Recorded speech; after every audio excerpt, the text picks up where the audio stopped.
అందరికీ నమస్కారం. ఈరోజు నిజంగా పవన్ కళ్యాణ్ గారి అభిమానులు ఎవరైతే ఉన్నారో వాళ్ళకి మంచి కిక్ ఇచ్చే రోజు.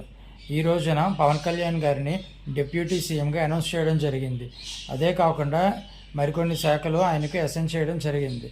2019 సంవత్సరంలోని ఘోర పరాజయం పాలైనా సరే వెనుకంజ వేయకుండా ప్రజల్లో తిరుగుతూనూ ప్రజల మొప్పి పొంది ఎన్డీఏ ప్రభుత్వ కూటమిని ఏర్పాటు అవడానికి ఒక ప్రధాన క్యాటలిస్ట్గా పనిచేసి భారీ మెజారిటీతోని పిఠాపురంలో గెలిచి ఇప్పుడు డిప్యూటీ సీఎం స్థాయికి ఎదిగి ఆయనకే కాదు, ఆయన కుటుంబీకులకే కాదు, ఆయన అభిమానులందరికీ కూడా చాలా సంబరాలు జరుపుకునే అంత ఎత్తుకి ఎదిగి ఇప్పుడు ఒక సామెత ఇప్పుడు చెప్తూ ఉంటారు తెలుగులోని, ఎక్కడ పోగొట్టుకున్నాం అక్కడికే గెలవాలి అని.